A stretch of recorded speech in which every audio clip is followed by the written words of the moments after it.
Shalom, selamat tahun baru 2024. Anak bersinar bangsa Gemilang, tidak terasa sudah 14 tahun atau perjalanan ke-14 tahun.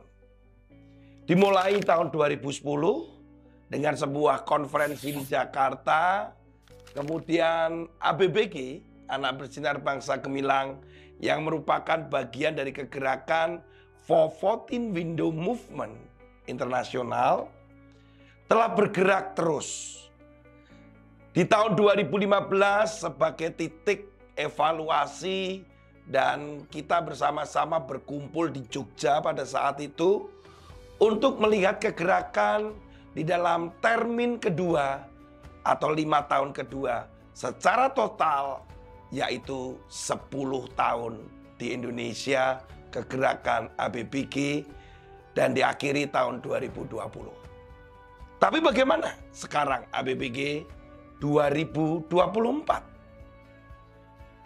Para pemimpin, para gembala, para pemerhati anak, ABBG ini sudah memberikan vision casting, menyadarkan, membawa jaringan mitra untuk menyadarkan gereja, pemimpin, bahwa pentingnya menjangkau generasi, memuridkan generasi, dan menyiapkan mereka, serta merilis mereka untuk melayani dan memperhatikan generasi berikutnya. Louis Bush adalah salah satu founder kegerakan ini. Ketika tahun 2009 di Promise Church New York dalam Global Summit, di mana 414 Window ini dimulai digulirkan di sana, terus melakukan kegerakan-kegerakan di Indonesia di tahun 2010, kemudian tahun-tahun terus berlangsung. Bapak, Ibu, para pemimpin, para pemerhati anak, para gembala dan guru serta orang tua, kemana ABBG ini akan terus melangkah? Ada seorang hamba Tuhan datang kepada saya tahun lalu. Dia mengatakan bahwa sangat diberkati dengan ABBG. Dia cukup tercengang dan kaget apa yang diprediksikan oleh ABBG di awal-awal kegerakan ABBG di Indonesia itu terjadi hari-hari ini. Oleh karena itu dia datang kepada kami dan dia berharap dia mendapatkan sesuatu untuk ke tahun-tahun mendatang. Sepertinya gerakan ABBG atau 414 Window ini bukan hanya di Indonesia tapi di dunia sepertinya meredup. Tapi saya melihat lebih secara positif, bahwa kegerakan ini sudah menyadarkan banyak gereja, banyak pemimpin-pemimpin keluarga dan sekolah, sehingga mereka saat ini fokus secara lokal, kemudian mereka bergerak dengan masif, dan mereka semuanya memperhatikan generasi dengan menjangkau dan memuridkan mereka.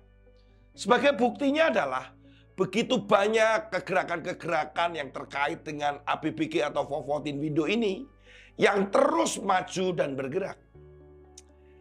Kita yang ada di dalam pilar-pilar olahraga, berdoa bersama, kemudian kita menyadarkan para pemimpin, kemudian biblical mandate atau secara teologinya, kemudian kita juga berbicara tentang media, terus bergerak. Kemana fokus ABBG di tahun-tahun mendatang?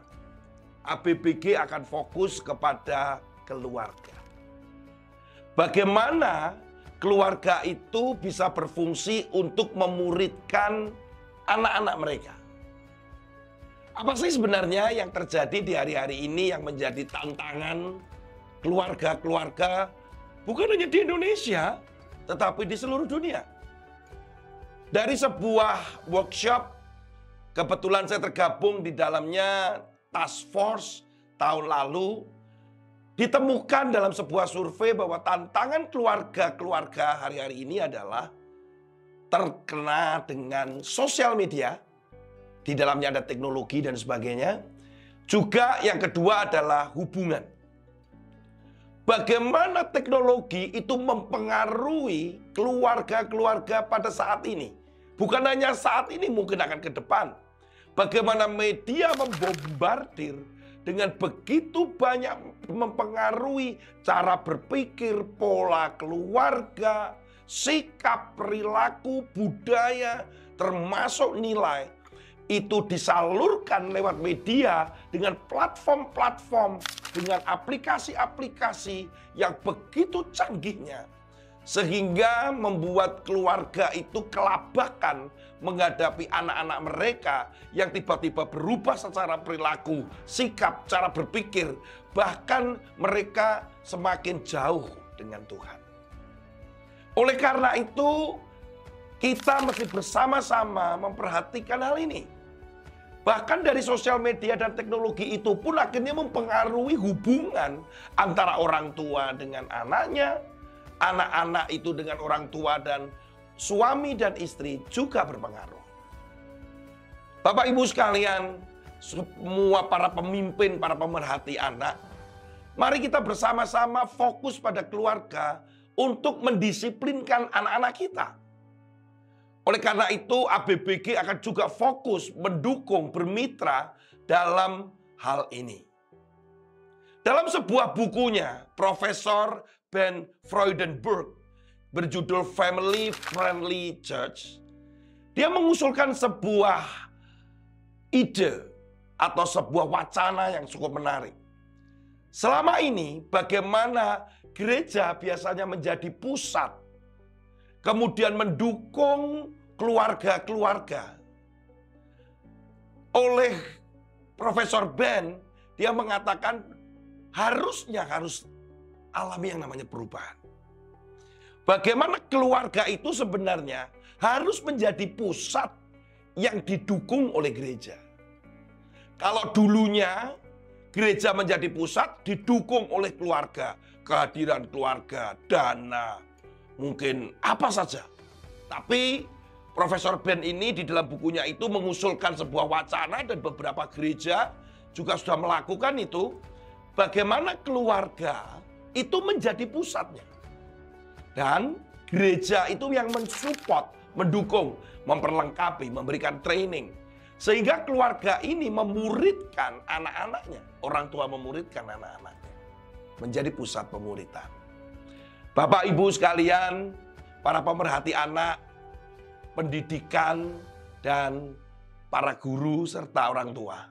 Mari, di tahun yang baru ini, tahun 2024 ini, saya sebagai fasilitator nasional ABBG Indonesia mengajak, kemudian bersama-sama bergandengan tangan untuk menyadarkan para pemimpin dan keluarga-keluarga untuk memuridkan anak-anak mereka. Menyadarkan gereja untuk mendukung para keluarga untuk melakukan proses pemuritan. Mulailah dari keluarga untuk memuridkan dan mengubah sebuah bangsa dan mengubah sebuah generasi. Dan itu menjadi hal yang penting dan jadi fokus ABBG tahun-tahun ini dan tahun mendatang. Tuhan Yesus memberkati. Selamat tahun baru. Haleluya. Amin.